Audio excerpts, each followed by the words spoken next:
blow up. Oh yeah, what were those called? Uh-huh. Dangerous at any speed. Who's that guy?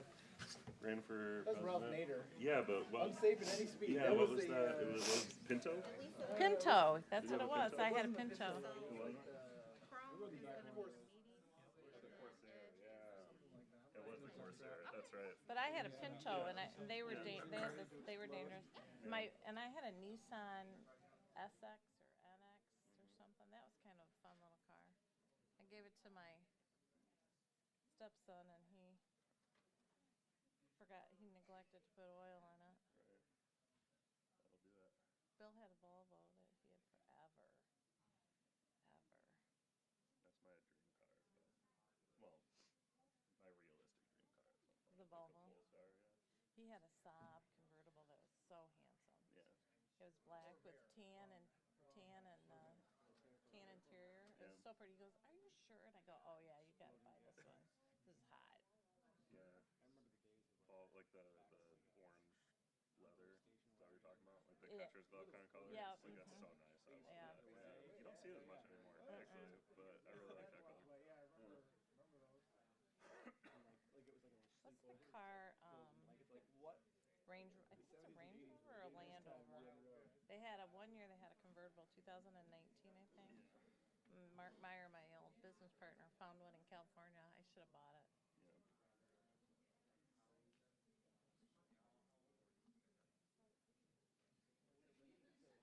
Yeah. 6:31. My last meeting. Speeding it up? Yeah. Drag it out? No. That was 4 hours. That's my maybe eventually dream car. It's a nice automobile. Yeah. Showed Katie, she's like, that's nice. And I'm like, yeah, it could also get like a lad at a soccer practice in 3 seconds. Good evening. It is 6:31, and it is 11:28 Tuesday. At this time, I would like to call to order our city council meeting and pledge allegiance, and then invocation will be given by Fourth Ward Council Member Laura Schlechte.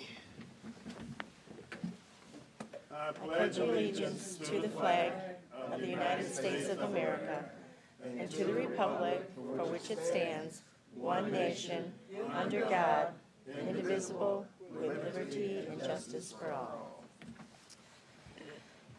Is this on?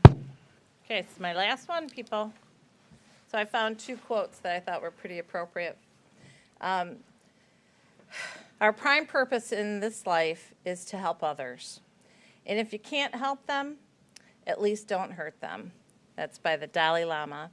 And then the last one is, ends are not bad things. They just mean that something else is about to begin. And there are many things that don't really end. Anyway, they just begin again in a new way. Ends are not bad, and many ends aren't really an ending. Some things are never ending. That's by C. Joybell C. Thank you. I literally thought the same thing. All right, Madam Clerk, if you'll proceed with the roll call, please. Mayor Mahoney, Present. Vice Mayor Robinson, Present. Councilmember Dancy, Present. Councilmember Gunn, Present. Councilmember Schlechte, Here.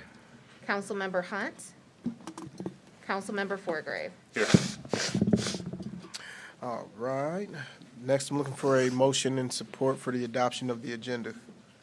So moved. Support. It's been moved and supported. Any discussion on the agenda? Seeing or hearing none, the clerk will tally and display the vote.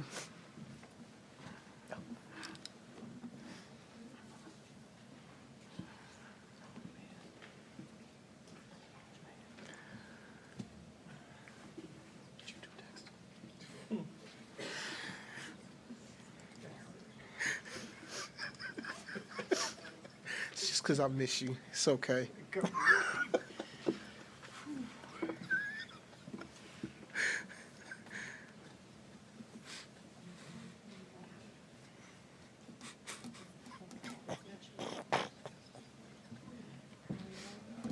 Little giddy.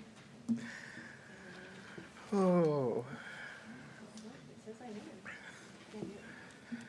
We can do a roll call vote. Vice Mayor Robinson? Yes. Councilmember Dancy? Yes. Councilmember Gunn? Yes. Councilmember Schlechte? Yes. Councilmember Forgrave? Yes. Mayor Mahoney? Yes. All right, we have an agenda. Next is number 5, presentations and proclamations. Item A is a proclamation thanking Fourth Ward Councilmember Laura Joy Shakti for her 8 years of dedicated service. So I just want to start by reading. Are you gonna cry? No, not yet. Okay, you better not. I don't want to be up Why here will you crying. cry if I cry? Um, You know, nothing's more moving than a man in tears. I try I to won't reserve say them how those tears got there, but Whereas Councilmember Laura Dwyer Schlechte has proudly represented Ward 4 in the city of Jackson for a total of 8 years. And whereas Councilmember Schlechte is a dedicated public servant, always working to improve the quality of life for her constituents and the residents of the city of Jackson. And whereas, in addition to her responsibilities as a council member, Laura has served on a variety of committees and commissions, including the City Planning Commission. And whereas the county's Economic Development Corporation has also benefited from her steadfast leadership. And whereas Councilmember Schlechte has consistently been a voice for those who feel unheard and unrepresented. Now, therefore, be it proclaimed, we, the members of City Council of the City of Jackson, Michigan, do hereby thank Laura Dwyer Schlechte for 8 years of loyal service to the City of Jackson and wish her well in her future endeavors. In witness whereof, we have hereunto set our hands and caused the seal of the City of Jackson to be affixed on this 28th day of November 2023.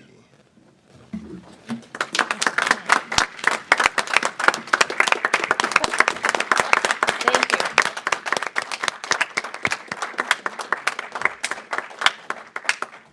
I feel like it's something We also have a City of Jackson flag for you to fly proudly on your property and a nice skyline photo.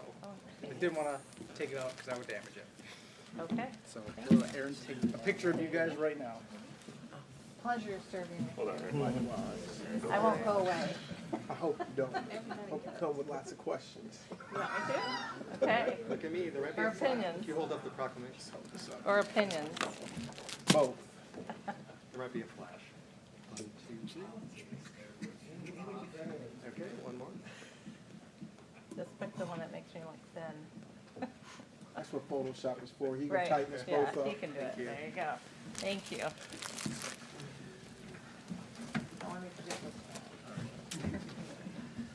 this. Don't worry, folks. We got it for at least the next 3.5 hours. At least. Hold on tight, Freddie. Hold on tight. Okay, that moves us down to item B, drive staffing and altering outcomes. Mr. Mayor, I'd like to introduce Eric Rice from Drive Staffing and Altering Outcomes. Eric submitted a letter of intent or a desire to acquire T.A. Wilson School from the city of Jackson for the purposes of opening transitional housing. And so without any further ado, I'll let Eric go through his presentation. So thanks, Eric. Thank you, Jonathan. Thank you, Mayor Mahoney and team for letting us come out tonight and talk about it. Got you. Thank you. Okay. Thank you, sir.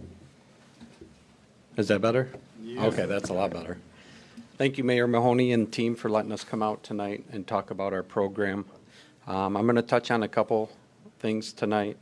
We'll talk about our employment strategy, our partnerships, as well as our transitional housing and how all of that comes together in our mission tonight. So if you want to go to the next slide. So we've started with corporate sponsors. We started out with Martin Ria.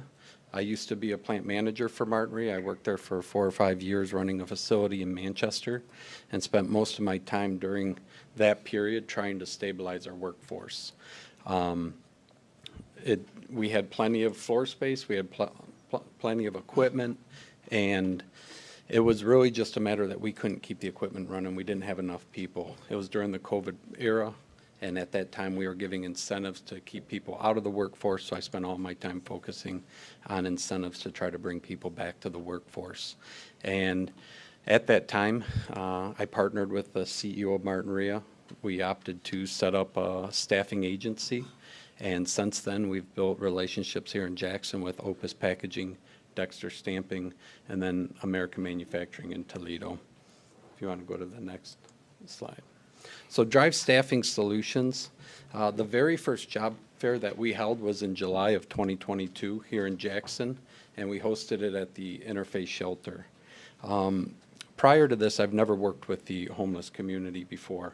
I didn't really understand it. In a lot of ways, I still don't understand it. But there were two things that I walked away from that job fair. One is I had two false perceptions. One was if you're homeless, you're not interested in work.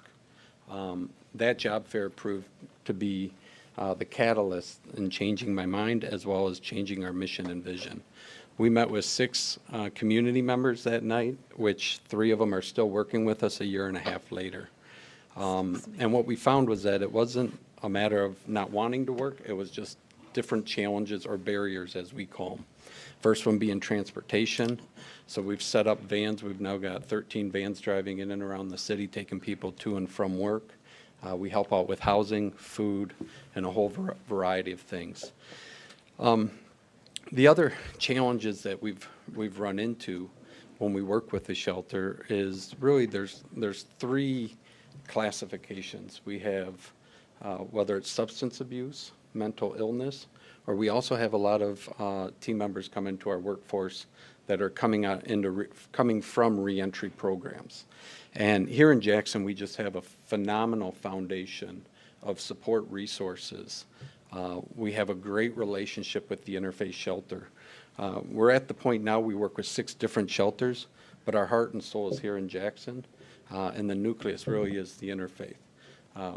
They start out with a foundation of faith, but they also have an accountability aspect to their shelter, which plays a huge role in our employment program.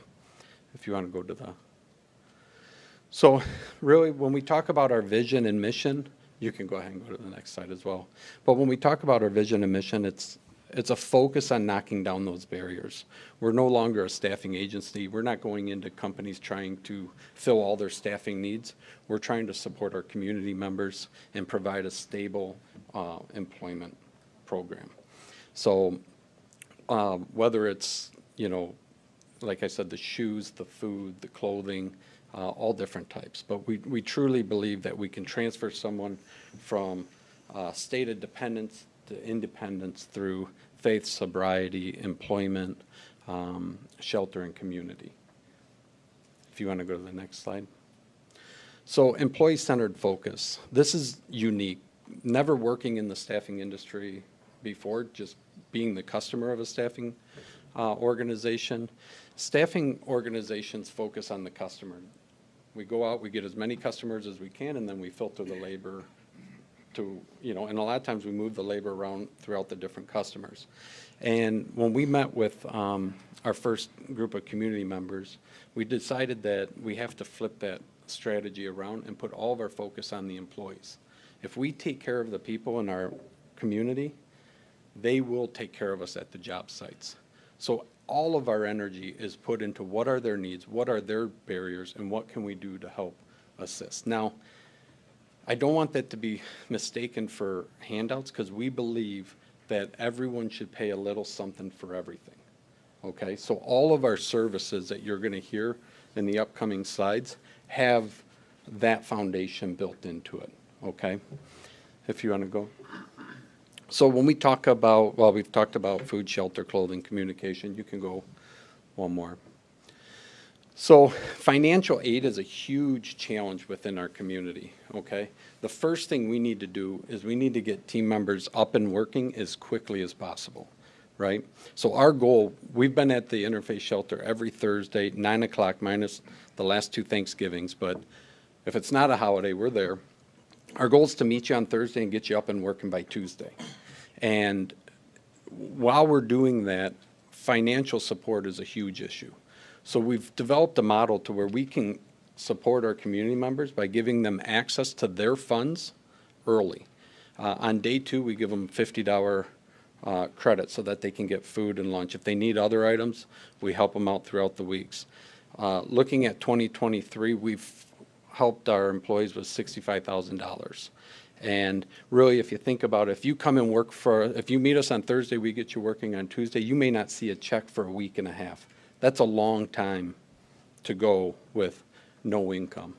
And so we'll give them access to tap into that. We've helped community members get tires on their vehicles so that they can get their vehicle back up on the road, get cars out of impound, housing. We try not to extend it outside of what their current payroll period is, but like we always tell the team members, you focus on work and we can help you with all the other things outside of work through financial aid. So if you want to go to the next slide. In 1 year, we've hired 932 community members.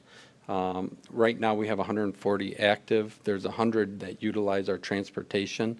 100 that are from shelters, release centers, or the refugee program, which comes out of our Ann Arbor area.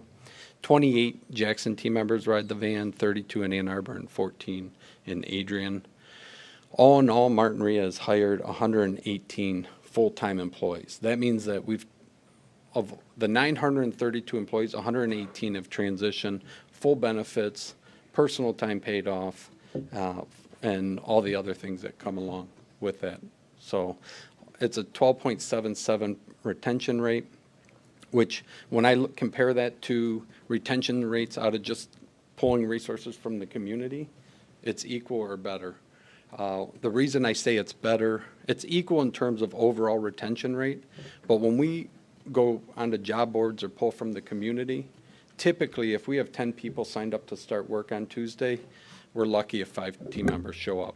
When we start here in Jackson at the shelter, actually today we just had out of 20 team members, 17 started. Coming out of the strike, it was a big day. So that's the type of numbers that we pull. And now we have challenges that we work with our team members. Not everyone makes it through the program. We admit that. But it also shows that our team members are willing and eager to get to work and to try to get on the right path. If you want to go to the next slide. So when we talk about the staffing industry, very, very, very competitive, right? We're building new relationships here within the Jackson community. But when we go to build new partnerships with manufacturing companies, as soon as you talk about staffing, the things will come out and the challenges come. If you want to go to the next slide, we're not a staffing company. We're working with the community. We're not asking to go in and take all the jobs. We're looking for 5 to 10 jobs that we can keep community members working. And with that, we put all of our focus on how can we build a safe structure or vehicle to help bring our community members across the finish line. And if you want to go to the next slide, what we've identified is that there's a housing crisis. Okay, we have team members that are doing a phenomenal job at work, but as soon as they exit the shelter, within typically 2 to 3 months, their housing becomes unsecure. When the housing becomes unsecure, they start becoming unreliable at work. When that happens, they point out, they're terminated, and we're coming back through this whole system all over again. So we've been spending a lot of time over the last year and a half looking for a housing solution. And what we're here tonight to present is really a solution to offset that housing crisis. We call it an employment center, but it's really a 24-month transitional housing. We truly believe that if we can stabilize employment, transportation, and housing for a period of 24 months, then we can give our community members an opportunity to transition from that state of dependence to independence and become healthy within the counties that they're working in. So with that, we've set up an organization. You guys can see on the agenda, it says Altering Outcomes and Drive. Drive is our for-profit, Altering Outcomes is our nonprofit. We utilize altering outcomes because we have to go after grant money to help offset our transportation, our housing costs that none of the other organizations have. We've also set up Drive Staffing Solutions. That was our first organization. We now have Drive Housing Solutions set up, and we're working on Drive Transportation Solutions. So team members can't rely on our vans going, forever. So within the 24 months, our goal is to work with local dealerships to acquire vehicles at a low cost that typically go to auction that we can then refurbish and get in the hands of our community members when they're exiting our program. If you want to go to the next slide. So you can go one more. So Drive Housing Solutions. This is just an example. When we talk about the housing, it's going to have to be a goal-oriented structure. I know that sounds simple, but I was talking to one of my employees in Indiana who graduated our program, and the first thing he told me is he said, Eric, I was upside down. I needed a job. I needed shelter. So he found himself at the shelter there in Seymour, Indiana. And then he's like, I'm looking for work. And luckily, just like our program here, we were able to meet him late in the week and get him working that following Monday. So immediately, he was able to find a job. He said, my next goal is to purchase a car. Boom, he purchased a car. Next goal was to get housing. He got his housing, got a promotion. My whole point to this is that our structure, when we talk about faith, what I'm saying about faith is that our employees have to know in their mind that they can do better and that better awaits them, right? And this young gentleman here, and that's a picture of his car, not the gentleman, but he had very clear set goals, and they were small goals. But those little actions that he took every day brought him across the finish line. And that's how our program is structured. If you want to go to the next slide. So meeting the needs, when we look at TA Wilson, and of course thinking about it over a 24-month period of time, our employees have to have the desire. That's really where it all starts. A desire for change, a desire for a better life. They have to have the faith that the opportunity is there and that they can achieve that in which they seek. Security, we have to provide them with a safe place. A lot of our employees, I'm just extremely impressed in how they can make it to work in their situation and what they're dealing with when they go home. It's really amazing. But so security, accountability, we believe that our community members and any of our members that would be living in our house, they would have daily room chores, weekly house chores. There would be responsibilities for maintaining the property in which we're calling home. Privacy, food preparation, of course. Food is very, very expensive for our team members, and if you're relying on eating out and you have no way to keep it cool or to microwave, it's very costly. So we focus on that. Hygiene, and then we're also working with another organization to set up daycare. Most child care facilities don't operate during the time slots in which manufacturing operates. They're either not open when team members or they're closed before they get home. So that's a huge hurdle that we're still working on. If you want to go one more. So our transitional program, we've divided it up into 4 different phases. Phase 1 starts out at the shelter. It's very critical that our community members would be screened at the shelter. Our program is a transitional program. It's not aimed to be a shelter. There's already organizations here in the community that do a phenomenal job with that.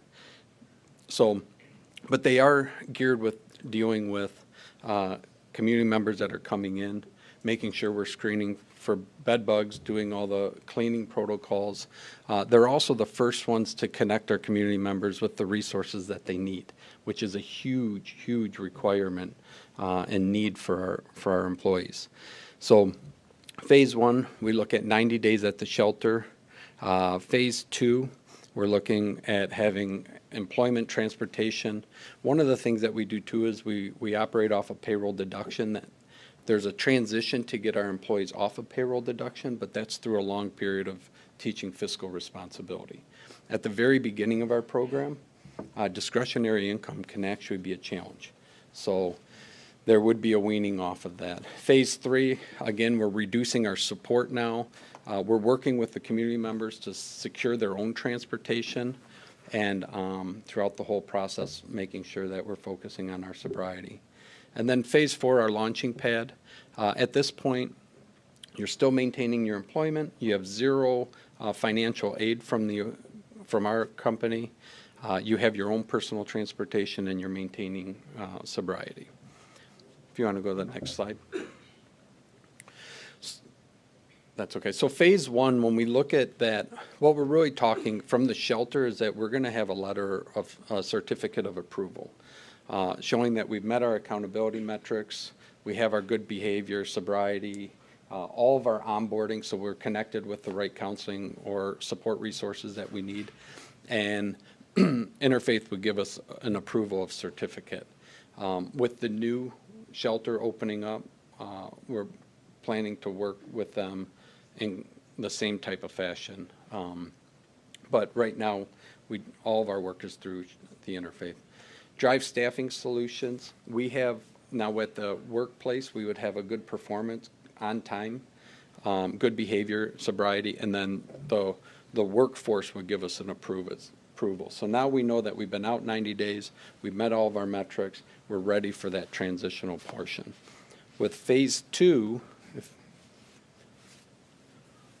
so now with phase 2, there's going to be a higher level of control during this. Guests are not permitted at this time.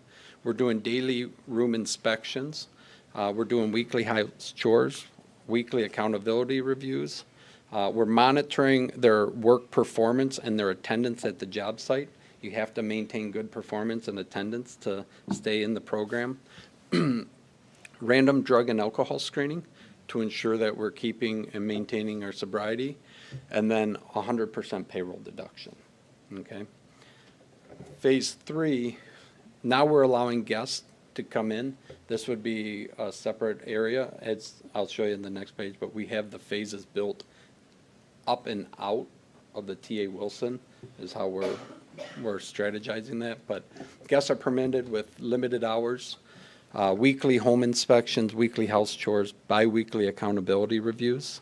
Again, we're monitoring the attendance and performance. We're going to do that throughout the entire program. Random drug screens at this point, and now we're at a 25 to 50% payroll deduction. With phase 4, this is where we call it the launching pad. So at this point, guests are permitted to come and go within a curfew. We have our monthly room inspections, our weekly house chores. We maintain our accountability reviews, attendance and performance. We're only doing drug and alcohol testing as needed or if there's suspicion. And at this point, our employees are maintaining all of their bills 100% on their own, and they're fiscally independent. Go ahead and go to the next one. So room strategy, when you look at TA Wilson, you go in through the main hallway, and then you phase off to the left. So when you look at this picture, think of I guess the main hallway with the ramp would be where our resident assistant as well as our phase 2 and 3. And then phase 4 is when you go up the ramp and to the left. It would be its own separate wing. But the idea really is that as you're working through the program, you're building more and more freedom throughout. And by the time you're at phase 4, you would basically have your own room within the facility. And I think that's, if you want to go to the next. So that is our program in a summary. Thank you, Eric. Council, what questions do you guys have? I have a couple questions. Are guests permitted to leave Our guest the premises? Are guests permitted to leave? yes, Okay. yep, Just they can't have guests come in. correct. Okay. That was my first Okay. It's not jail. So, your strategy, row strategy, is that the main building that you're talking about? You're not talking about the annex, you're talking about That's the main building, yeah. Okay. And then what's the time frame? So you've got like the performance certification from the staffing solutions, so there's from shelter to staffing. What's that time frame that you're going to be monitoring for them to get a certificate? It's 90 days. 90 days, okay. So not from the entrance to the shelter to staffing, it's that 90 days in the workforce. Yeah, yeah, Okay. you'd be in the workforce and in the shelter, that 90-day period. Got it. And then can you remind me again, what is the cost to the people to stay in here? Our target is to be between 100 to 150 per week. Okay. Yep. That's really where we identified the need. We have a lot of team members that start to get their paychecks. They're so eager to move out of the shelter, and then they land at the Travel Lodge or America's Best, where they're spending over $400, $375 to $400 a week. And that's what you mean by payroll deduction, correct? You're pretty much kind of managing their money for them through We're gonna, payroll yeah, we would start deduction. out managing their And money. you'll start out by taking for rent and taking for whatever you fronted them, so to speak, or credit. Yep. Okay. And then any disposable they get to use at their discretion. Yeah, so typically at 40 hours, they would be coming home with net of $500. Okay. So if we can keep it, let's say, at $150, they pay a $40 transportation fee. Yep. So they would have $190 taken out, Mm-hmm. and they would have the balance for discretionary income. And that's monthly, bi-weekly? That's weekly. Weekly, weekly, okay.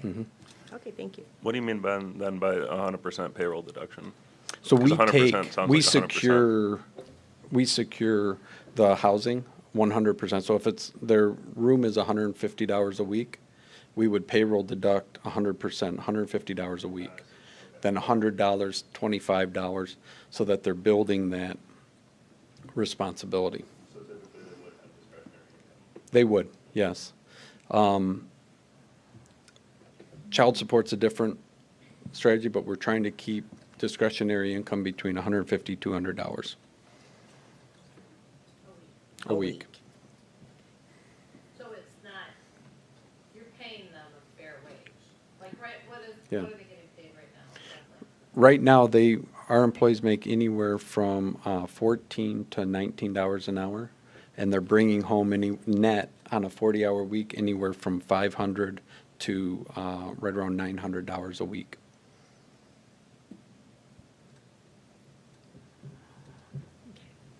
So Eric, does that room cost increase as they move through the program and end up in an individual room? No. No. What about food expenses? So food expenses would still be supported at the interfaith or individual. There is opportunity there to grow additional support, but to start out, it would be on the community members. It would be their responsibility to secure. Have there ever been cases where individuals, you said 24 months, but passed quicker, accelerated through that process in a shorter amount of time? They could, yeah. Yeah, they could. Like right now, we have, people come to us with all different challenges. We have a young lady that's house burnt down. Kids went and moved in with her father. She came and worked with us and moved into the shelter. After she was done working with us, she was working the second job at Wendy's. And within about, I'd say 3 months, she's now back into an apartment. She's getting it furnished. So, yeah, the opportunity's there. But for the majority of our team members, there's other things that we're overcoming, where 24 months, I think, is reasonable. What if somebody needs longer? What's that? What if someone needs longer? That is a very good question. If performance is good, and at both the job site and the house, then we would keep keep them You would work with supported. them. It's a transitional program though, so that's also a slippery slope. It's not intended for long-term permanent housing. So our goal, a success on our side is that they have now become dependent and self-sufficient. And what's your capacity then with this design? Our plan is 40 to 50 community members. And it would be a very slow, another very critical piece is the ramp up for our program. If we assumed today that we had the house and we had all the rooms situated, we would have a lot of team members looking to participate and move in immediately. But things happen when we get out of the shelter and get out of a structured lifestyle, that we would be very cautious in re-entering into the transitional program. Being a transitional program, it's not healthy for our community members that are trying to transition out or start a new life to be surrounded in and around such behavior. So I take that very strongly, that we would slowly ramp it up through the feeding of the shelters and not bring resources in from outside. What happens if someone doesn't show up for work for a week? Yeah, so each factory has rules for attendance. And if you don't show up for a week, like right now, one of my employees hasn't been there for a week, but has a doctor's note as well as been calling in every day. So it doesn't impact their attendance. What impacts your attendance is when you don't go to work and you don't call. Or if you have very erratic attendance, like leaving in the middle of your shift, leaving without telling your supervisor, that would be grounds for exiting the program. Ultimately, you know, our companies have anywhere from 8 to 10 points. That's 8 to 10 absences, and they roll off typically within 6 months. So you really have to abuse the attendance policy to get terminated for it, but it would cause for terminating the housing program for you. And you're working with other companies to bring them on board for different types of job opportunities? Yeah, so right now we work with primarily manufacturing, which was one of our strategies as well, so that our team members, one, in the shops, if you have a good attitude and you're reliable, no matter what factory you're in, sky's the limits for promotional opportunities. I've seen it. When I was running the plant, I had several team members that came from the shop floor and were now holding manager positions. But we really need to understand too, this is a transitional program and not everybody wants to work in manufacturing. So we do want to be able to build relationships in the food industry, hospitality, so that we can find those niche connections. Right now, all of our partnerships, corporate partnerships, are manufacturing firms. Right now in Jackson, it's Martin Rhea. We have Martin Rhea, Dexter Stamping, and Opus Packaging. Okay, thank you. Just another question on the food. So just for clarification, they would be housed at the TA excuse me, at the TA Wilson facility, but eat at the shelter, or would There food wouldn't be a brought- food service like the shelter where we're cooking food. So they would have access to microwaves. Okay. They would have access to refrigerators, but there wouldn't be someone cooking at the transitional house. Okay. Would not. Would not be. So just another question. I kind of looked a little ahead. I'm just looking at the letter of intent. Speaks to the services that would be included, and it includes warming shelter and pallet houses. Can you speak to how that is enveloped into the program that you have? Yeah, so that's, we would rely on the resources that currently do it. So looking at TA Wilson, The annex is a completely separate facility. It's off and running as of a couple days ago. And it's a needed service within the community. Our plan is not to become a shelter or run that. So that would be a partnership where another organization would lease out that property. In terms of the pallets, it would operate the same as the warming shelter or shelter operation.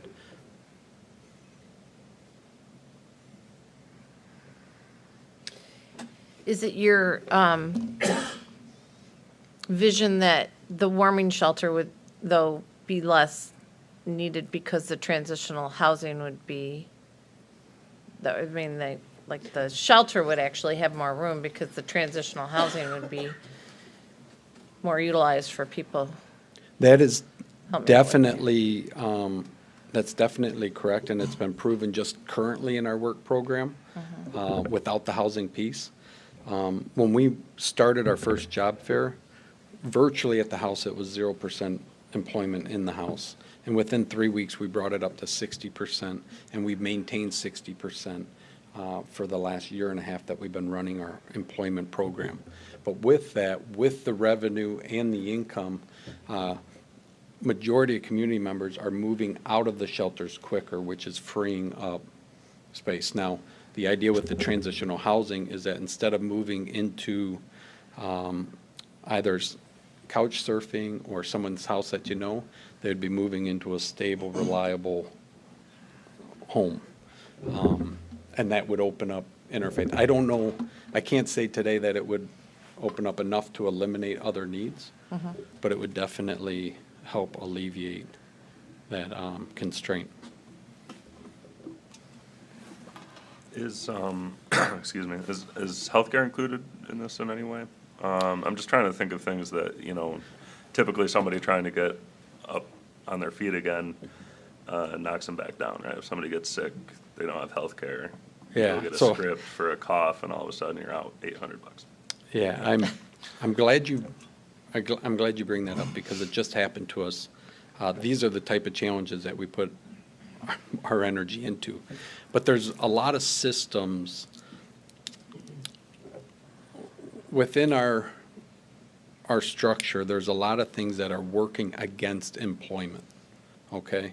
So when team members come into our program, a lot of times they may have food assistance, they have healthcare assistance, they start working, they hit a certain wage limit, and then those assistances get taken away, which is a struggle. And I just had an employee that requires his medications, and he lost Medicare because he's working too much. But we were able to work with, I have an insurance lady that was able to set him up on the marketplace, and we were able to get him insured for the rest of this year at a $900 deductible at $24 a month, and next year it goes down to $14 a month. Currently, that's coming out of my credit. I have to figure out a way how to structure it so that it's like payroll deducted, but right now, I'm covering that for him. But $14 is a very reasonable solution for that problem. And that's what we would structure off the marketplace. So a direct answer is right now through the employer, which I think is really, and correct me if I'm wrong, I don't know if you were asking from the employer perspective, but I would be curious, from the employer perspective, health insurance is not offered. Through Drive, while they're on the staffing organization, it's not offered. If they hire in the 100 and some team members that hired in, it's offered on day one of their hire date. Now, How long does it typically take to get hired in? typically it's 90 days. Okay. But with the transitional housing, it would be the 2 years because of the financial support and the payroll deduction for rent, vans. So it'd be a 2-year period Before insurance. before kicks in. insurance provided by the company. So before they're able to get hired in, it will be 2 years. Mhm. Okay. Yep. And we've, there's other benefits There's other benefits that the employee misses out on, like personal paid time off, or vacation time. Typically, their pay wage, there's not an increase from going temp to hire. So we've put into our program, if you're in the housing program, that you earn 5 days of personal time off each year, just so that we can help offset that and, you know. Why is it structured that way? What's that? Why, that they have to wait 24 months, To sorry. be hired in. Yeah, That's a to be great hired point. in versus 90 days like anybody else who walks off the street. It's to maintain payroll deduction until rent is secured. So Drive is essentially is the employer, not the factory. Correct. Okay. Yep. So, yeah, I have a question. Going back to the purchase of the building, are you looking at purchasing the main part of T.A. Wilson, but the woman shelter and the pallet system's going to stay there? That's a separate? No, we'd be looking to purchase the entire property, and then there's services that we would be subleasing to. Okay. And then we would still own the pallets, or what happens with the pallets? We would negotiate it. We would negotiate that, okay.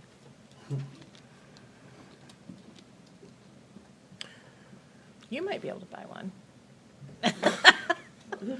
What's the sorry? What is the time frame For purchase, for Or for purchase and the project in general? we would be looking at late 2024, early 2025 for being ready to have employees move in.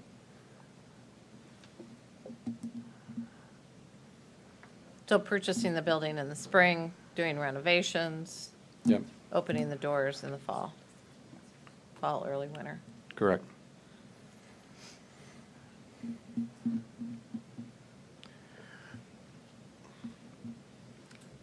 Hypothetical question. If it doesn't work, then what? With T.A. Wilson? Well, we've been working on several properties. We're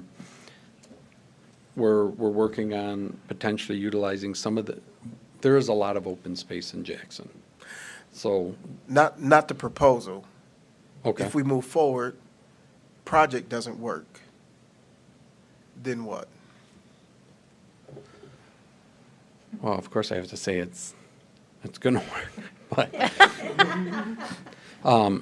if it didn't work out, then I would look at other positive solutions, like maybe other housing solutions, maybe different age groups or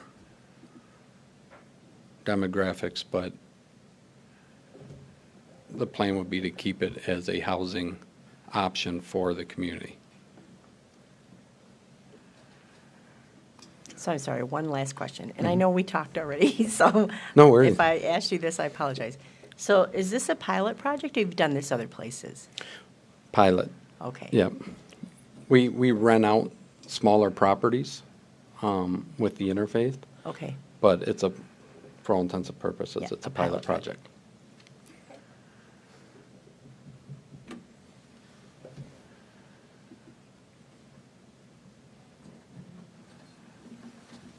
Do you have your financing secured for renovations?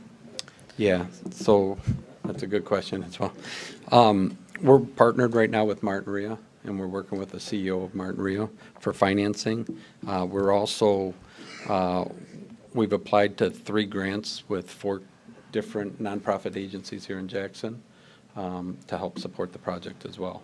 So the project would be financially stable without the support of the city. You mean without the city giving you money? Mm-hmm. Oh, okay. Pending the grants, or is that No, without the grants? no, I'm working- Independent of the grants. Yeah, correct. Independent of the grants, I'm working with Pat and the CEO to secure financial support. From Martin Ria. Basically selling ownership of the company for investing.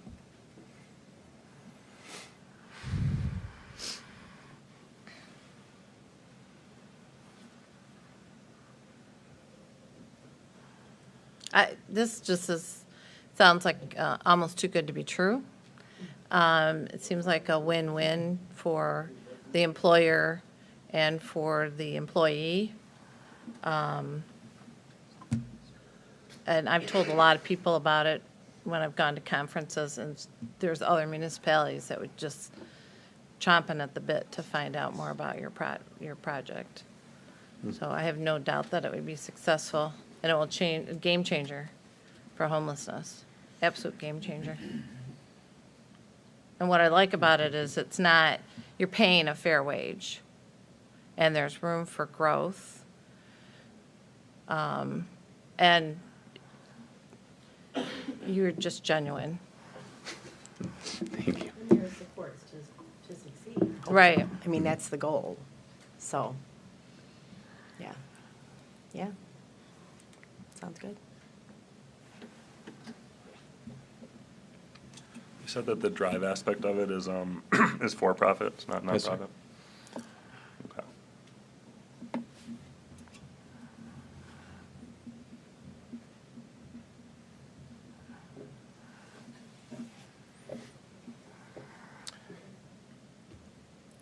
What's that?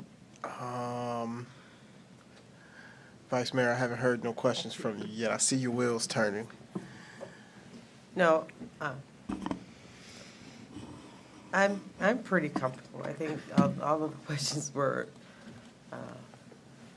asked that I can think of right now. But if we should have questions later, I guess we could go through our city manager and make contact on it. Thank you. How soon are you looking for a decision on consideration of your letter of intent? Q1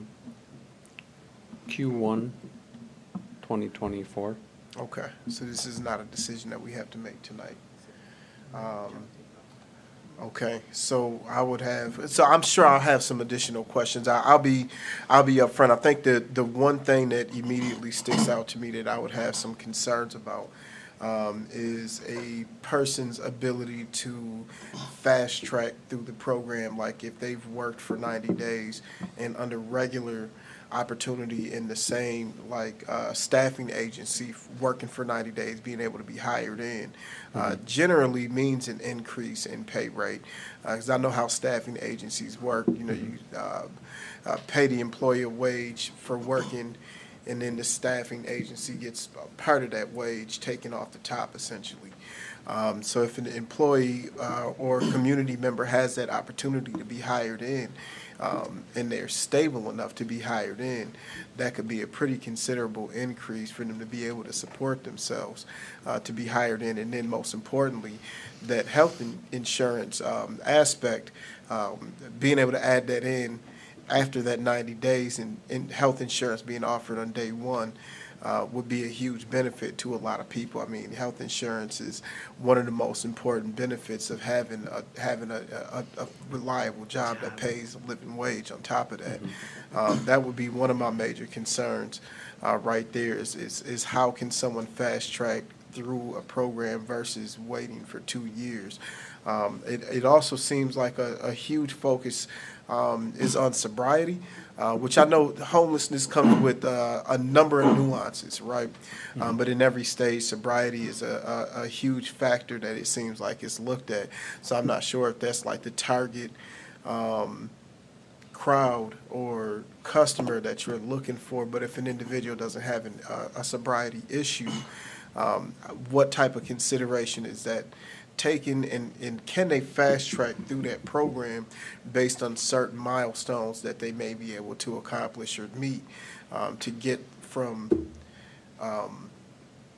being in this dependent program and opportunity to be hired, because the transportation is really the most attractive part, right? Because right now, an individual could live at the shelter, benefit from this transportation through Drive to get to work, and then essentially, like currently, is that an opportunity for them to be hired in after 90 days? Yeah, they can be hired in if they have secured their own transportation. Okay. Yeah. Okay. I think that's all of my questions for right now. I'd like to be able to kind of chew on this for a minute to be able to formulate any additional questions or thoughts. Can I make one more? Oh, absolutely. If that's okay. When we started our program initially, our entire focus was to get the employees hired in immediately. So we would waive all fees. Typically, there's fees if you don't work 90 days. We waive all fees to try to get employees hired in. But what we ended up running into was the financial support aspect, where we would terminate them from Drive, hire them at the customer, and then they would have to get terminated at the customer, come back to Drive to get that financial support, however long that may be. So I completely agree with the fast tracking strategy, and it's a need. There will be opportunities, if you meet the milestones and the gates, we would want people to be able to move through the program quickly and transition out so that we can make room for community members that need more help. But also on the staffing side, we don't hold any money from our employees.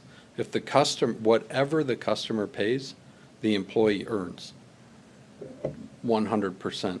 And then there's a markup to the customer that covers the taxes and stuff like that.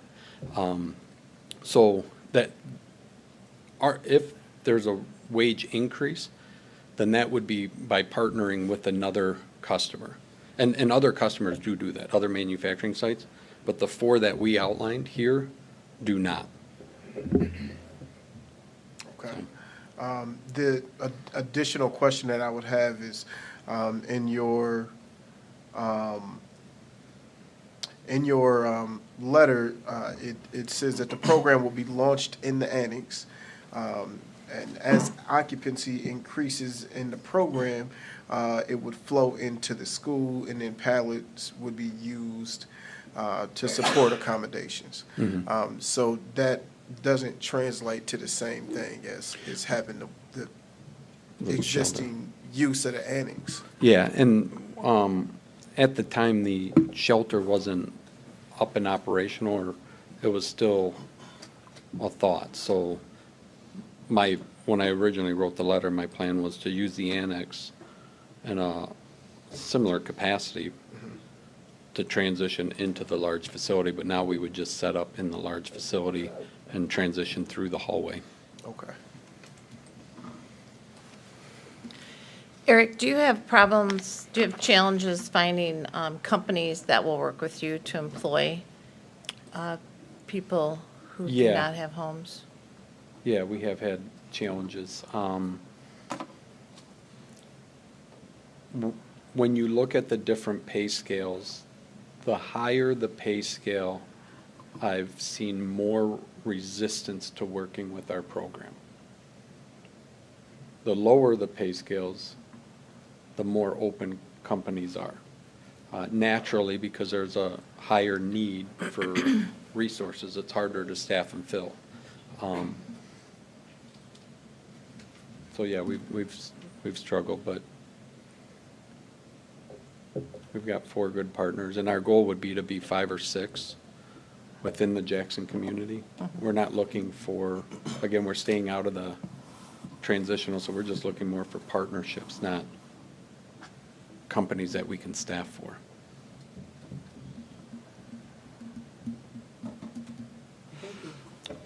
Thank you, guys. Thank you, Eric.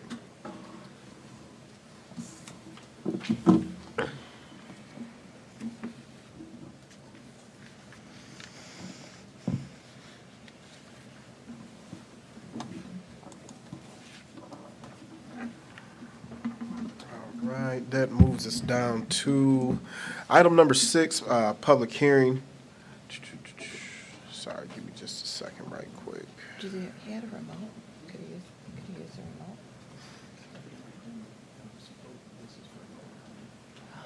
remote?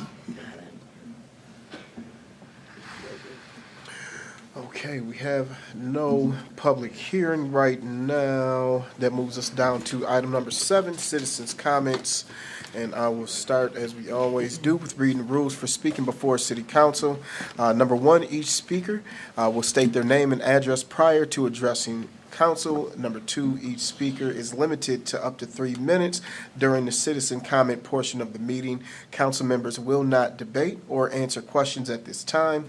Number 3, each speaker should be polite and courteous to the council and members of the public in attendance. While any speaker is free to express his or her opinion on any subject, no speaker may direct personal attacks at any member of the staff or council unrelated to the manner in which they perform their duties or behavior during a council meeting. Number 4, should any speaker cause a breach of the peace through their conduct, the mayor may declare the speaker out of order. Number 5, if a speaker is declared out of order by the mayor and refuses to cease and desist from disruptive or disorderly conduct, the mayor may order the person removed from the meeting. Number 6, each speaker may speak once under public comment and may not yield their time to others. John C. King.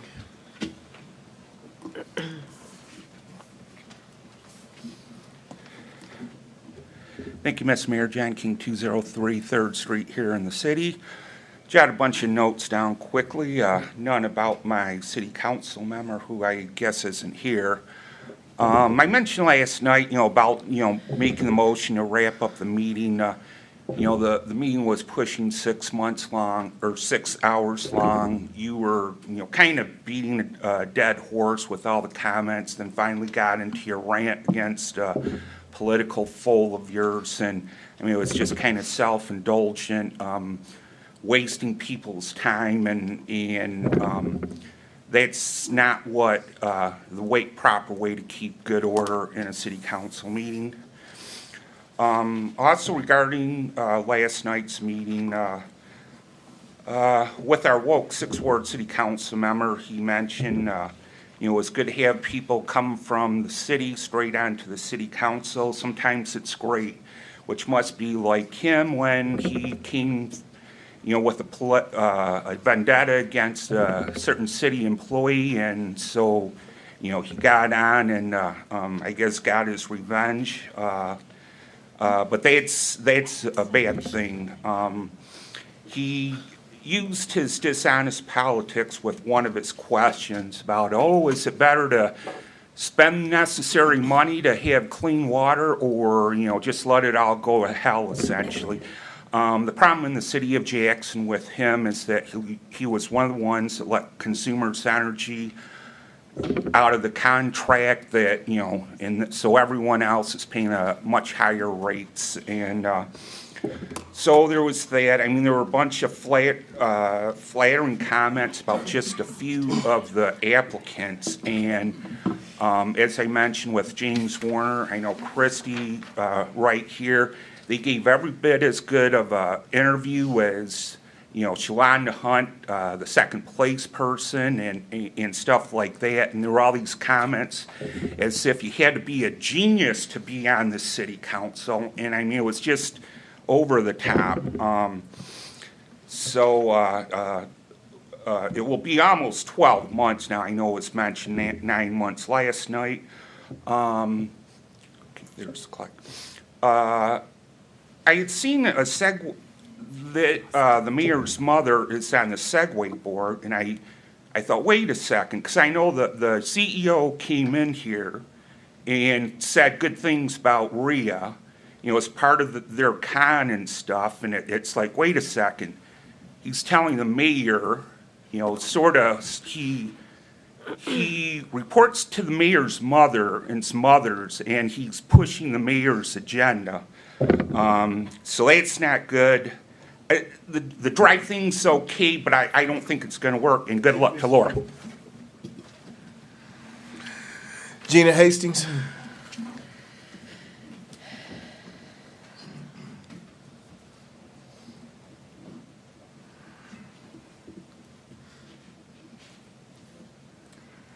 Gina Hastings, 1231 Highland Boulevard.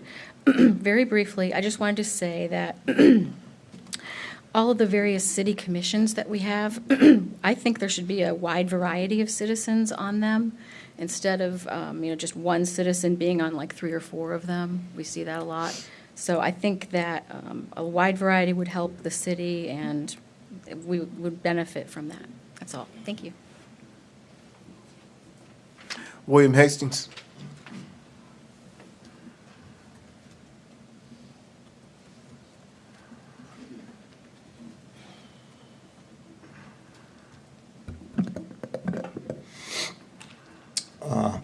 Excuse me, frog in my throat.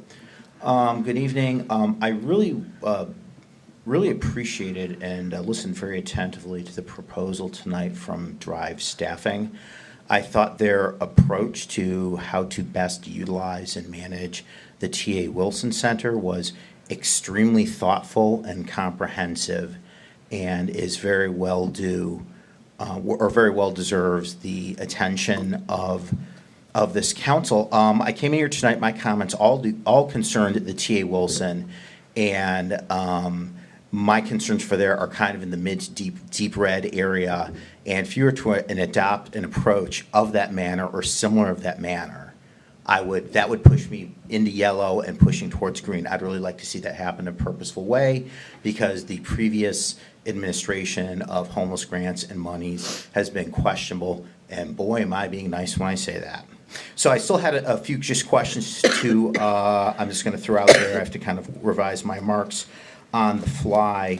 So are the people who are going to be housed at T.A. Wilson being given criminal background checks, would be my question. And if so, what are the criteria for them to be allowed to live there or not? Are people in the neighborhood are being apprised of people who are potentially felons, criminal offenders, sexual offenders, violent offenders, and so on? Another question, so having driven around the T.A. Wilson, how many actual monitored, note the word monitored, entrances will there be allowed on the campus? Will the fencing around the neighborhood be locked at night? I trust all of you have driven around and just walked around and looked around and checked everything out. If so, what would prevent any person who is not a resident from simply jumping the fence? Is there any way to realistically prevent anyone from gaining access to the pallet housing, which is exterior, versus the actual building, which would be much easier to secure? What have I got, 52 seconds? I'd also ask, I would like to think everyone on council has gone down to drive in and view the actual pallet housing out there. Has note been made of how very, very close those structures are to one another, and how very, very easily flames from one shack could spread to another and another in the event of a fire, because they're really packed in there. Okay, we're told no cooking is allowed in the pallet housing. It says so on some document somewhere. I don't think that's relevant to the people who are going to be housed there. So how exactly do you plan on realistically enforcing that? And with that, as I said, I'm revising my comments on the fly. But I did, again, I think that was quite a good presentation by Drive Staffing. And if that's not the vendor, operator, whatever term you want to choose, I think that's the direction you need to go. Thank you. Christy Davis.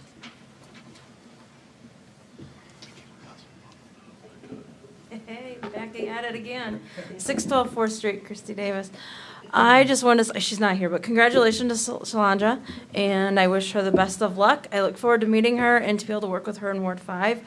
I did want to just thank you all the opportunity that I had of being the lucky person randomly yet alphabetically chosen to go first. I enjoyed it because I got a chance to listen to Shalandra, Sam, Anson, and Todd before break, and I had to get back to my job.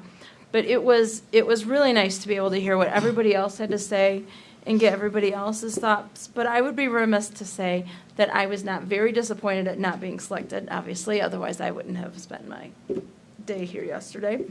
I was not surprised to not get it, and I was not surprised to not be the runner-up. However, ironically, after being asked 3 separate questions on communication and one about social media use.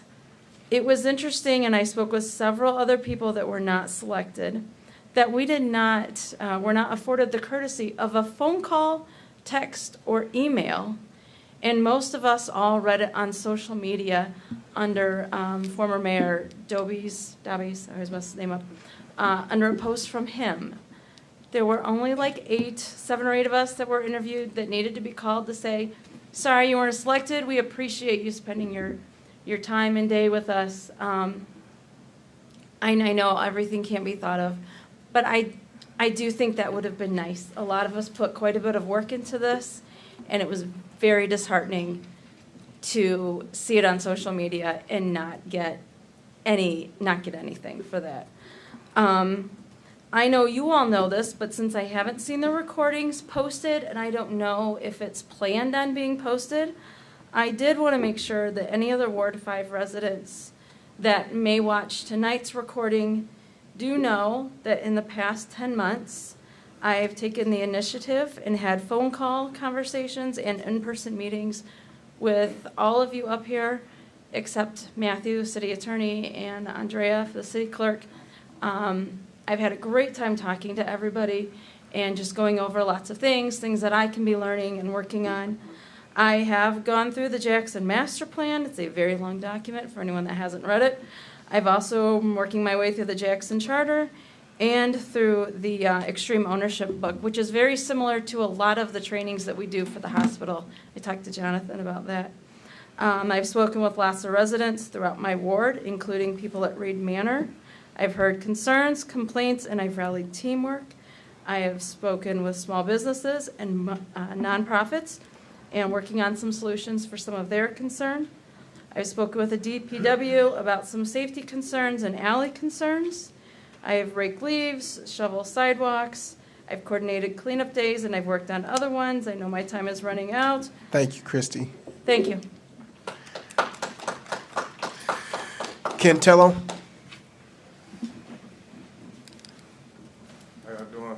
My name is Ken Tello, Nation Outside. I just want to comment I felt like I got to comment on this guy's stuff. I couldn't comment during the time. So I have an abundance of questions that are concerned. You was talking about housing. Housing is the main concern with these individuals that you're going to go grab, these low-income, impoverished members of the community, that I just have an issue with the whole vision of you going to grab these people from the shelter, put them in another housing shelter, and essentially making them work for you, right? With crap wages, and then at the end, some of them are going to have felonies and stuff from stopping them from getting housing.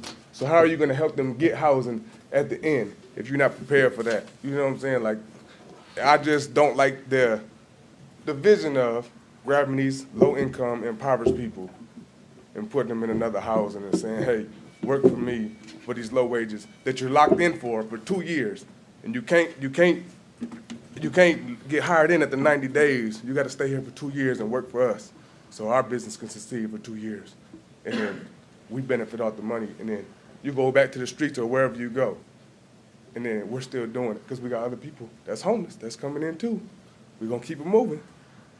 Nah, that ain't it.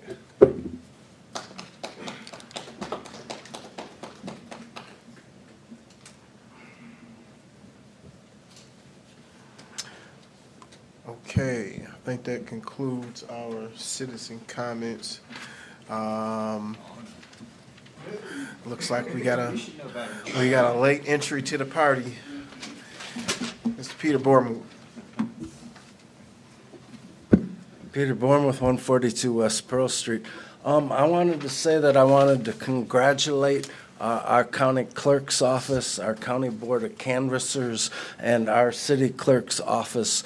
There was an election recount that took place on Tuesday at 10 o'clock, and it proved that our voting machines are working accurately and that the election was verifiable. I had a hand recount rather than a machine tabulator, and it was a great exercise in proving that our system is working and that it is accurate and that our election results can be relied on. So that was a really excellent thing that occurred this week. With regard to this gentleman's proposal, I also have some concerns. The mayor mentioned one of them, the fact that these people are under testing for drugs and alcohol. If they don't have those problems, if those aren't problems preventing them from getting employment, then, an individual does have a right to have a beer or two, or in Michigan, it's legal to smoke a joint. So I'm wondering, what sort of, intrusions on these people's freedom beyond how much of that is actually legal. And I also spoke with the gentleman. He said there was a faith component. He told me that the faith component has nothing to do with religion. It's just the faith component of a person being able to see that they can improve their life through this program. I just warn you, once again, the separation of church and state would not allow this city council to directly invest in any nonprofit that is enforcing a faith component on the people who are involved in the process. That would mean his workers. And finally, I would like to echo this gentleman's comment that 24 months seems like a long time before a person would be able to get their own full wage. It seems like that is, sort of like 2 years on the chain gang where you're being forced to pay someone. I just have some questions about that. May I speak from privilege from the floor? I didn't fill out one of your little sheets. Yes, I'll give you the opportunity, but please, in the future, can you fill out Yes, the sir. form in advance for Yes, us, sir. I just please? feel compelled And to just speak. for record keeping afterwards, will you please fill one out so that it could be submitted to the clerk? Yes, sir. Please, thank you. My name is James Minnick, and I'm a recovering addict.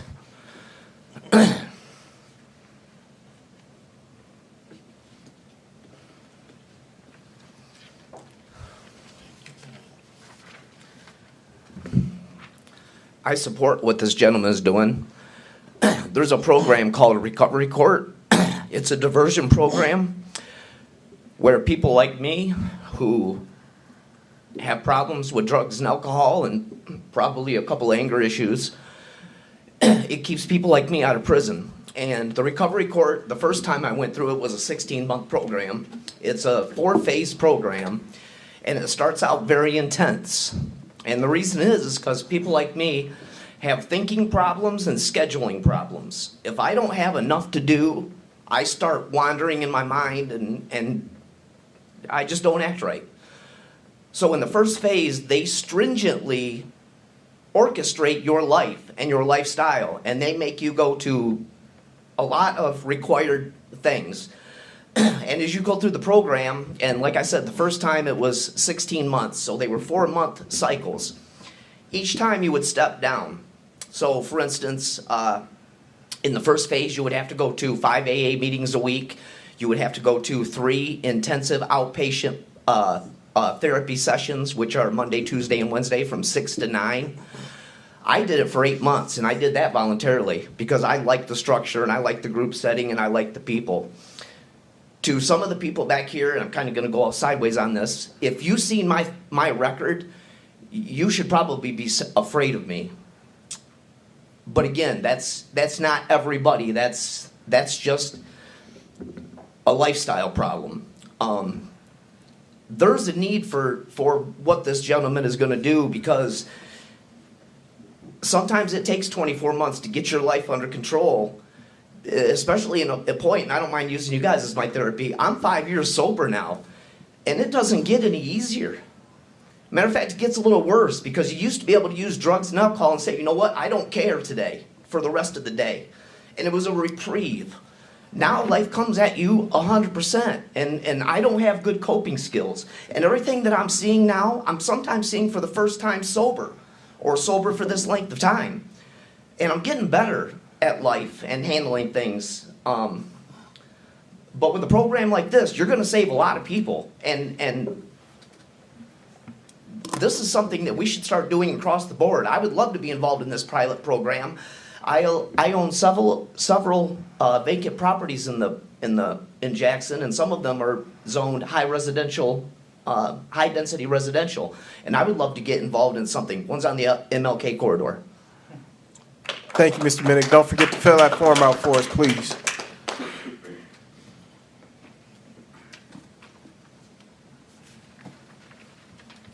Just waiting for any last minute.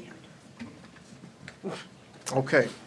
That now concludes our public comment, citizen comment portion of the meeting. Moves us down to item number 8, petitions and communications from city staff and other governmental entities to be accepted and placed on file.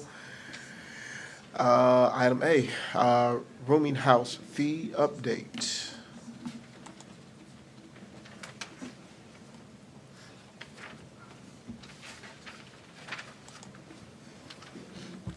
You want me to do that? Please. Real quick, I can speak on it. I really wanted to bring a proposed fee this month. We've been playing a waiting game.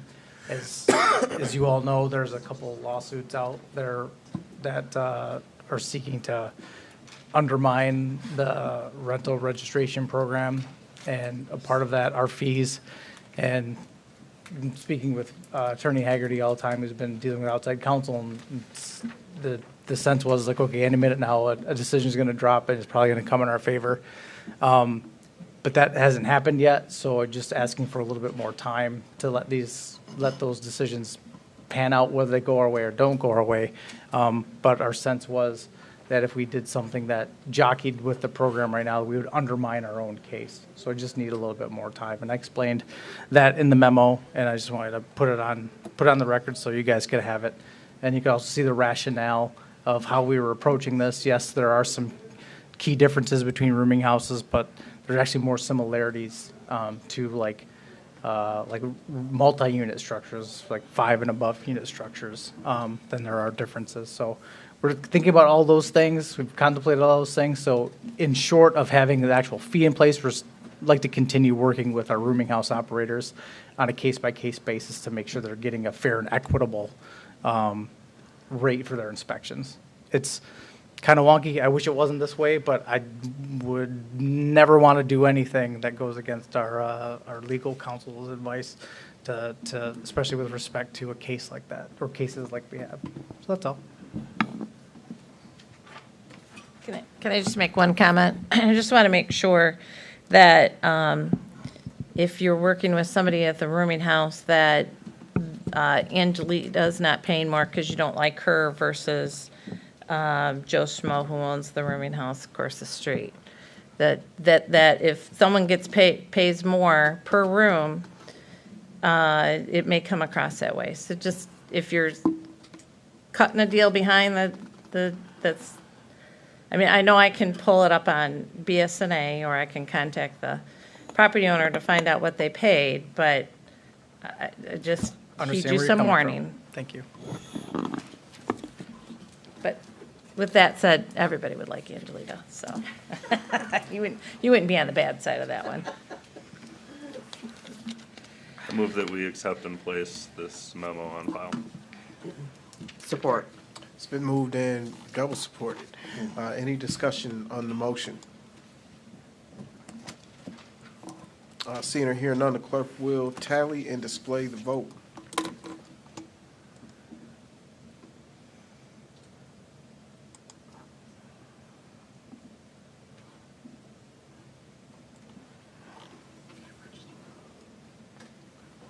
I haven't voted yet. I didn't get it, but I was looking at the actual memo. Refresh? Oh, yeah, I forgot about that. Madam Clerk, if you'll proceed with a roll call for us, please. Councilmember Dancy, Yes. Councilmember Gunn. Yes. Councilmember Schlechte, No. Councilmember Forgrave, Yes. Mayor Mahoney, Yes. Vice Mayor Robinson. Yes. I just worry about your consistency, not yours, but you know what Okay, item passes 5-1. Moves us down to item number 9, looking for a motion and support for the consent calendar. Support.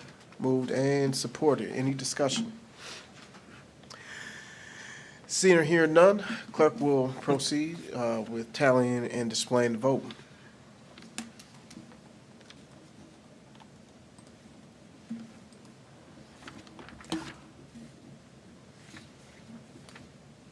Didn't do anything. Didn't do anything.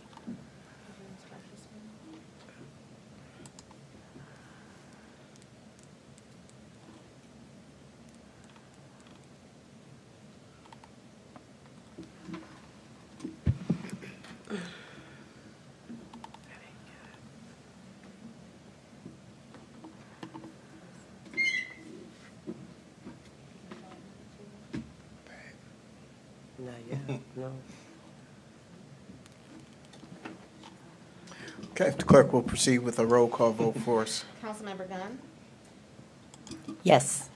Councilmember Showed up Schleckie? now. Yes. Councilmember Forgrave? Yes. Mayor Mahoney? Yes. Vice Mayor Robinson? Yes. Councilmember Dancy? Yes.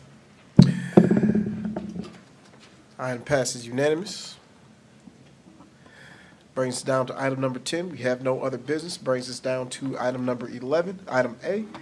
Looking for a motion support to approve change order 1 to the Perrine Street reconstruction contract with Concord Excavating and Grading Incorporated, an increased amount of $4,493.62 to balance the contract quantities to match the quantities placed in the field, and authorize the city manager and city engineer to execute So moved. the appropriate document. Support. It's been moved and supported. Any discussion? None.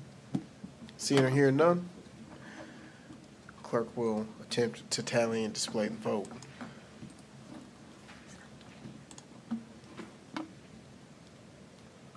Yay. Okay. Looks like we got things moving and grooving. Passes unanimous, brings us down to item B, looking for a motion and support on item B to approve the balancing change order 5 to the 2021 Morrell and Stewart water main replacement contract with Dunnigan Brothers in a decreased amount of $55,184.46 to balance contract quantities to match the quantities placed in the file, and authorize the city manager and city engineer So to moved. execute the appropriate document. Moved and supported. Any discussion on the item? Seeing or hearing none, clerk will tally and display the vote.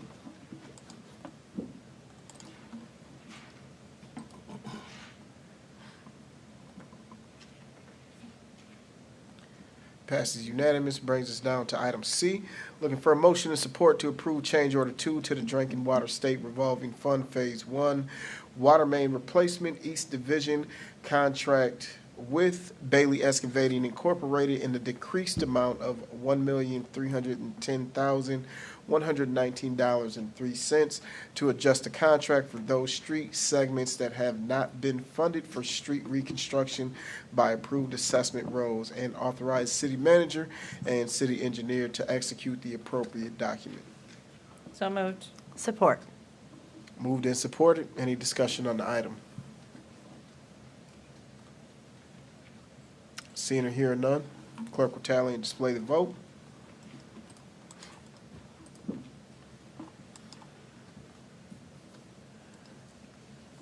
Passes 6-0, brings us down to D.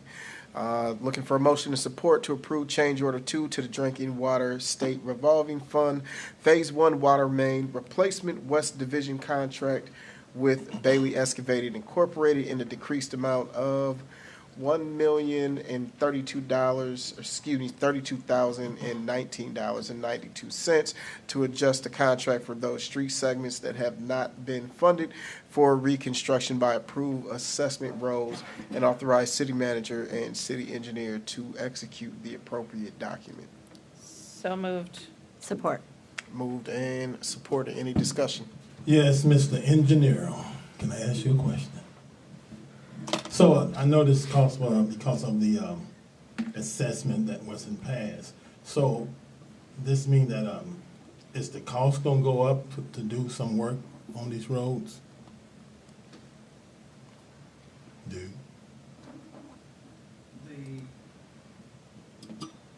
Excuse me. The cost for the street funds and sewer funds, they go down. Okay.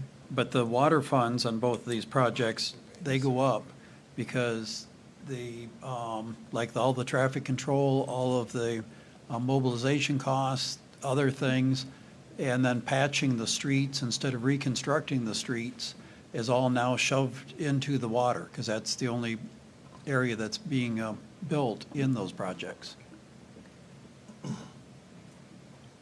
Thank you, sir. You're welcome.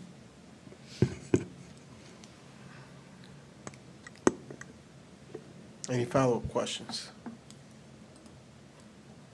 Okay. Seeing or hearing none, the clerk will tally and display the vote.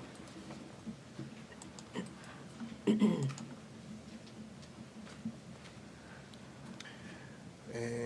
that brings us down to item E, altering outcomes. Yeah, Mr. Mayor, obviously with the presentation, I added this agenda item for possible consideration for you guys tonight. But honestly, based on the conversation tonight, based on the timetable presented by Mr. Rice, I think this is not exactly a pressing situation at the moment. I think there's some further discussions that need to be had. And it might be worthwhile to take a beat, let some people sleep on the presentation, and then maybe direct me at a future meeting, myself and Matt, if you guys so choose, to start talking with Mr. Rice about developing a purchase agreement if you so chose to do that. But hearing the timetable, I just wanted to point out that I want to put it on there because it was a presentation, but learning what I learned tonight, that we have a minute. Just a question for council, and then I'll redirect the question based on the answer to Eric. Council, would you like to invite Eric back for another meeting just to be able to ask some additional questions that may come up between now and maybe the business meeting that we have in December?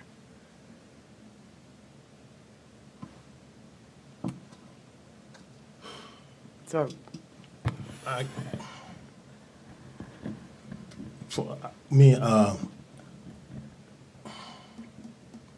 would like to see him come back and have more questions, but also with the new council that's coming on board, maybe they have an opportunity to look at the packet and look at it, read it. Maybe another presentation so they can see the presentation too, so they have a good understanding of what it is.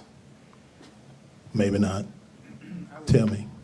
I'll actually make sure that they get, much like a lot of you had, their own first presentation on their own, so they can have that minute and that space to just have it privately.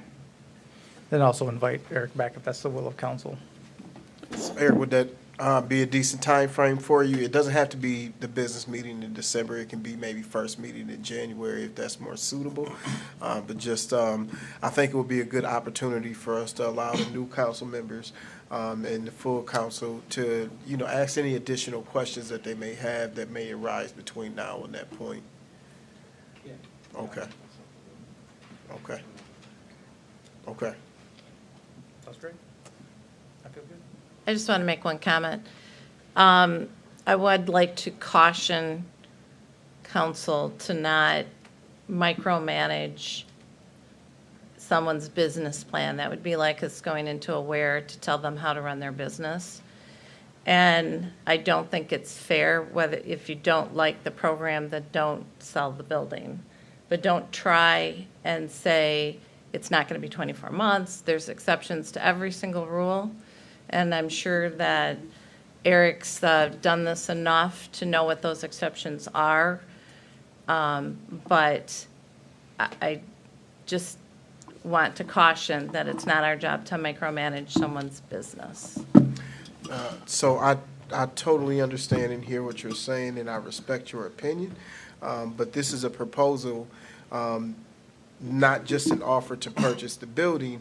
If it was just an offer to purchase the building, we wouldn't be asking questions about the presentation, right? And I think the presentation was given because it affects our entire community. And the intended purchase, or purpose for which the city of Jackson purchased that property in the first place.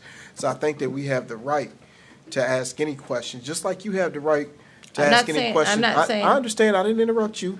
I think we have the right to ask any questions that we may be curious about in this moment, for taking in full consideration for the intended purchase or purpose that the building will be used for. It's not to question his abilities at all, by any means.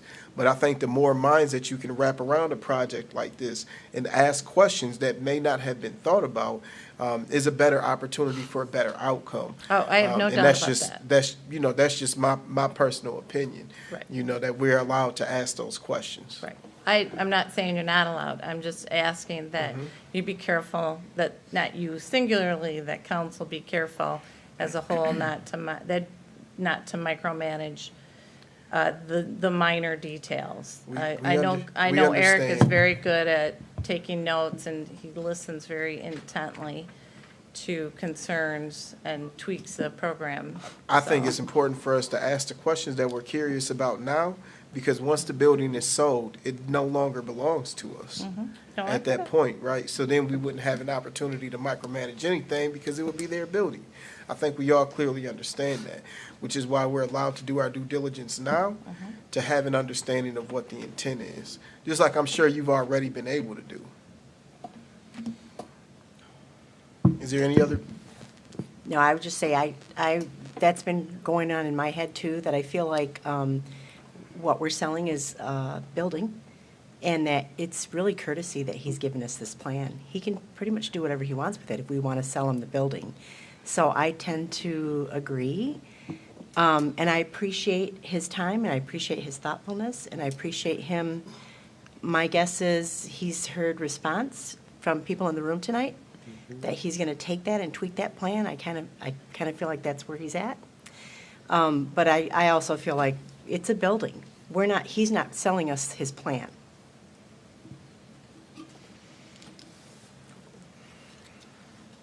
Yeah, Mr. Mayor, just briefly, I'd suggest December 12th too, just to keep the process moving, if that's amenable to you and everybody here, instead of the first meeting in January. But that's just me.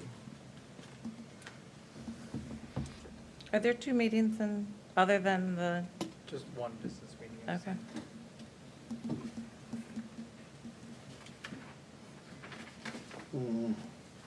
No, that was gonna be this thing I was trying to clarify. Are we doing it on the 12th? And then we threw a January date out, but if he's able to meet that 12th, I guess we may as well get it out of the way at the first business meeting in December. Okay. Is that suitable for your time frame also? Okay. All right.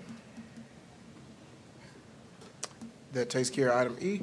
Brings us down to item F, letter of agreement, police officers, labor council, non-supervisory. Yes, Mr. Mayor, this is a letter of agreement to deal with wages in in our patrol officers' bargaining unit. They had the unfortunate circumstance of trying to negotiate their contract at the beginning of the pandemic, when we didn't know how the world was going to change. We certainly didn't know what our finances were going to look like.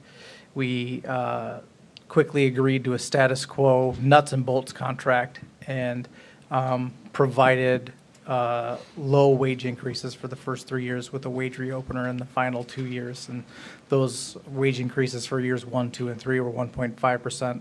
Obviously, looking back now, well below anything that's happened in life. And through a great meeting with their bargaining unit leadership, and with influence and advice from the police chief, settled on what we have before you, which is a tentative agreement that calls for a $3,000 retention bonus for employees who have reached 5 years of service, And then for employees who will reach 5 years of service during this letter of agreement, and then a 4% wage increase for the next 2 years. Effectively, this means that the average wage increase for the 5-year contract was 2.5%, which, as I pointed out in my memo, was, I feel, in my opinion, both fair to the city and the union. I appreciate your approval on this. I make the motion to approve it? It's been moved and supported. Any discussion? Seeing or hearing none, the clerk will tally and display the vote.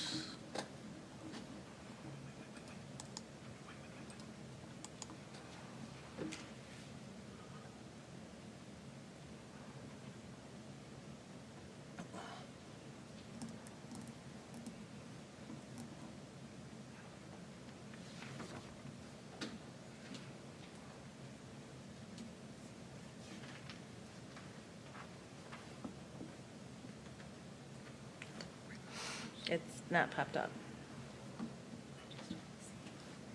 Madam Clerk, if you'll just proceed with a roll call for us, please. Councilmember Schlecting, Yes. Councilmember Forgrave, Yes. Mayor Mahoney, Yes. Vice Mayor Robinson, Yes. Councilmember Dancy, Yes. Councilmember Dunn. Yes. All right, passes unanimous. All right, that brings us down to item number 12, council member comments. Councilmember Gunn. Thank you, Mr. Mayor. So first off, Laura, thank you for your service. 8 years for the city, and it's been a pleasure to serve with you in the 2 short years that I've served with you. I've learned a lot from you, and I think we're going to miss all the due diligence that you bring to City Council. So good luck with whatever you decide to do in the future. And then, I'm excited about the 5th Ward appointment. I feel like we had a process that was transparent and fair. And, of course, people are going to have lots of feelings about it. People put their hearts and enthusiasm, they brought that to their interviews and their applications. That was apparent. And anybody would have done a great job. But I'm looking forward to working with Shalonda. Councilmember Dancy. Thank you, Mr. Mayor. Thank you, Laura, for your time, your service to the city, to your constituents. Am I going to miss you? I need to sleep on that one. I love you. Have a good one. Bye. Vice Mayor Robinson. Thank you, Mr. Mayor. I, too, want to thank Laura for all of her years on council. I've had the opportunity to work with her in both rounds that she served and enjoyed working. And you did do your due diligence. You always looked into every I dotted and T crossed. And you will be missed very much. Wishing you all the best in whatever you do from here on. I know you won't sit still. I know that. I want to thank Drive staffing for your presentation. I know it's been a couple of rounds with me, but I'm a thinker, and sometimes I don't ask the question immediately. So if anything pops up, and you willingly said you would, let me address it through our city manager. And then to the 5th Ward seat, I am excited about having a new voice on council. And I certainly want everyone to realize that it's a very hard thing to do when we have to seat someone, but we have streamlined that process a little bit so that it's only for a short period of time, usually until the next year's election, the next upcoming election. But I am looking forward to working with Shalonda. I had the opportunity to watch her in many HRC meetings as well. And that's where I became to actually know her at all. So I was able to see her in action. So I'm looking forward to see what she brings to council too.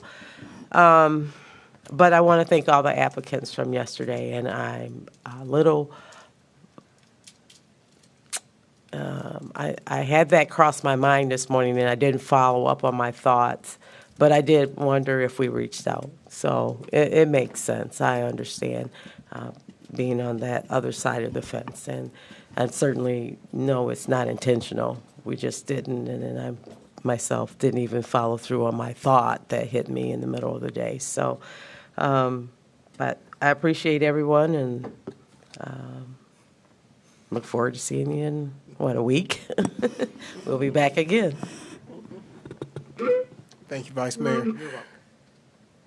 Councilmember Forgray. Laura, thanks for your 8 years of service on council.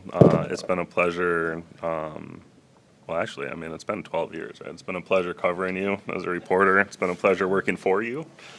I was at the city for about 2.5 years, and it's especially been a pleasure working with you on council, and I wish you the best. And I won't be too long-winded because I know you're still very involved with the community, and I'm going to see you again. You know, like you said, this isn't an end, this is a beginning, and we will be seeing plenty of you, I'm sure, and I wish you the best of luck. So, and thank you. Councilmember Schlechte. Well, congrats to Shalonda. I'm disappointed she wasn't here. I really like her, and I know she'll work hard, and she will do her research. I have no doubt about that. And plus, she would have made it 14 different council people I voted her to. So, but, you know, I started this journey in 2011, and I did it because my dad used to be in politics. So when we were up at the county tower building, he was the first picture behind the guys sitting there, people sitting there, because he was the first chair of the Jackson County Board of Commissioners when it went from supervisors to commissioners. So, so I was in the blood, and politics has changed a lot since 2011. I mean, we used to, I remember Marty Griffin saying that he would never spend, and probably still doesn't do this, he probably still does this, he won't spend more than $1,000 on an election. And now it's just for a city council seat, it's multiples of that. I've worked with 3 city managers. Jonathan is certainly by far the most accepting and easygoing, or what do I want to say, immediately. Best. Well. You're asking me. There you go. But Jonathan has done a good job of accepting ideas without question. Just, okay, let's try it. 3 city managers, or not managers, 3 city attorneys, and Matt is, Matt has certainly does an amazing job and very detailed. And you know, one thing I really like about Matt is that he answers his phone, and if he can't, he calls you right back. 3 city clerks, and Andrea, I mean, she's there. She does a great job. She does good details. She's very responsive. 2 city assessors, both have been amazing. 2 treasurers, 4 mayors, and 13 different council people. And I have learned from each and every single one of them. The staff has been there, answered every single question, and helped me solve the problems. And I will truly miss helping my constituents and business people solve their problems and answering their questions. And I couldn't do that without our city staff. And they're speed dial on my phone, and I'm not taking them on. So I love connecting the dots.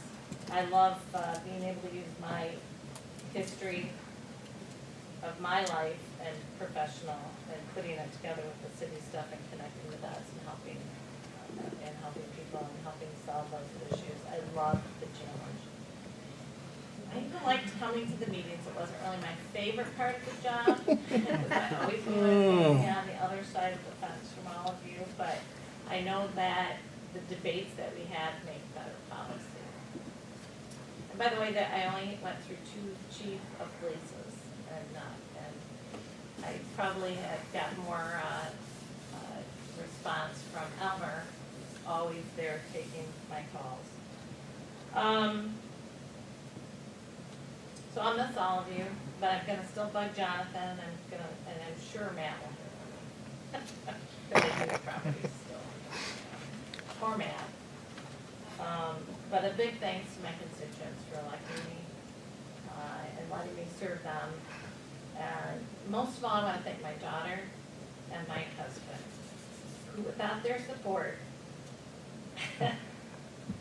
and patience and listening ear from when I've been frustrated or I've had ideas, I couldn't do what I've done. And they helped me to fill a dream, and I feel very lucky. So I'm going to end with one quote from Winnie the Pooh. How lucky I am to have something that makes saying goodbye so hard. So thanks.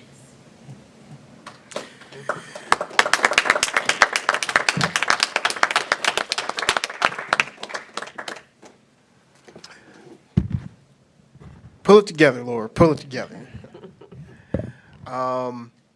So I don't particularly care for goodbyes. I would much rather say see you later. That almost sounded like a threat to Matt. Laura, we we have a lot in common, and I think we discovered that early. Even if we may not feel like the pathway to the end of a problem is the same, usually we agree on where the landing spot is for the end of the problem or situation. On being the same place, right? We just may navigate how to get there differently. I think that over the 2 years of serving with you, I think that you are the council member. I've definitely seen Arlene the most. Because we share some committees and different things like that together. But I think that out of all of the council people, we've probably had the most conversations and the longest conversations. And I appreciate that. I appreciate your due diligence. I think every board or council needs someone to ask the questions. Even though 9 times out of 10, I know you already know the answer, but you would prefer that the citizens hear the answer to the questions that you may be asking, and I appreciate that, which is why I never discourage anyone from asking questions, because I think that that's the proper thing to do. A lot of times, most of us, I think, ask their questions in advance and do their due diligence prior to the meeting, and I know that you do that as well. But then you also ask those questions in the meeting, which makes it engaging for our citizens as well. So if no one fills that role, then I'll start asking more questions. I'm sure somebody will. If not, then don't worry. I'm sure some questions will get asked along the way. I appreciate your the way that you show up in the conversations that we've had and serving with you. And I know this is not goodbye, but see you later. And wish you good luck in whatever you decide to do.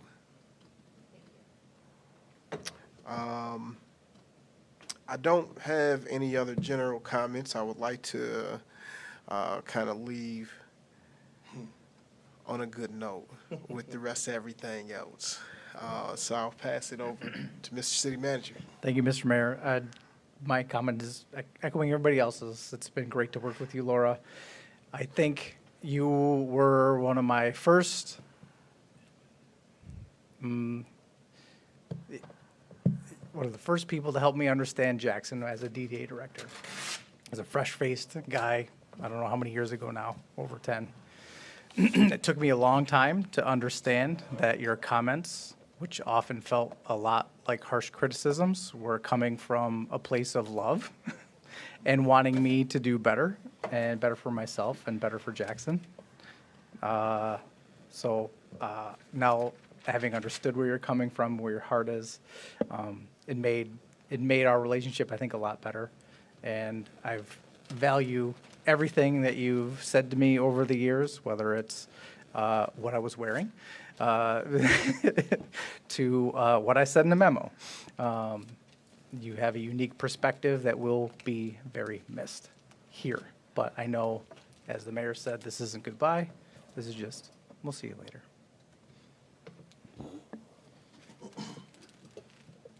So move. All in favor? Aye.